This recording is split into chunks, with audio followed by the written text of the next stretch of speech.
I'm Ronald Perez. And have you ever considered the intricacies of building your own PC? Whether you're a tech whiz or a curious beginner, assembling your computer holds a unique blend of excitement and satisfaction. Today I will demonstrate the essentials of PC building, how to select components, and the assembly process.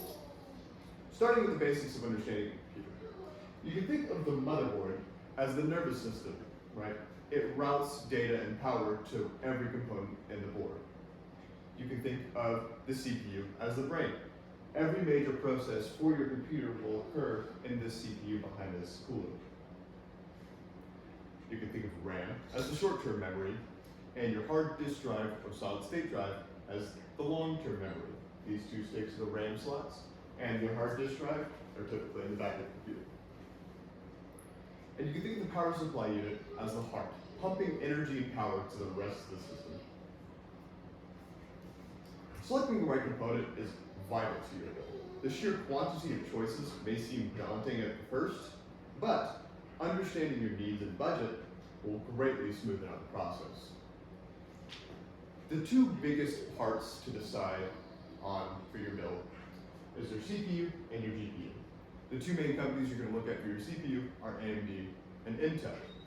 With AMD, you have less of a core count, so it can handle less tasks, but a much faster clock rate, so it's much faster. And with Intel, it's the exact opposite. You can handle a lot of tasks, but it's not as fast. So I would suggest AMD for gaming and Intel for house builds.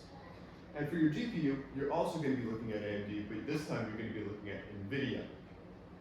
NVIDIA has great ray tracing, phenomenal specs, and phenomenal performance. AMD has comparable performance, but not good ray tracing. Phenomenal for gaming, affordable. I love AMD. I have teamed it. The assembly process is what I like to call playing with adult Legos. You're going to want to start with your power unit, which for me is in the back of my system.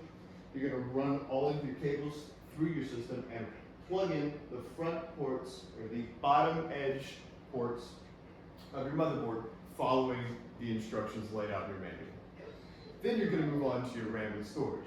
These two sticks of my RAM, as I mentioned earlier, most systems prefer to use slots 2 and 4 first, and running 2 sticks over 4 puts less strain on your system, increasing speed. Now for the CPU. The CPU I have right here, and whenever you install your CPU, you're going to get this little chip. You're going to want to keep this. This is how you get your warranty in case anything goes wrong. Then, after you get your CPU installed, you're going to install its cooler, which I have right here. Then you're going to go ahead and install the GPU, the fans. Then you're going to plug everything in, boot, and plug in your BIOS. See if it turns on. Building your PC is not just about creating a machine. It's about gaining a profound understanding of the tech that surrounds us. Thank you.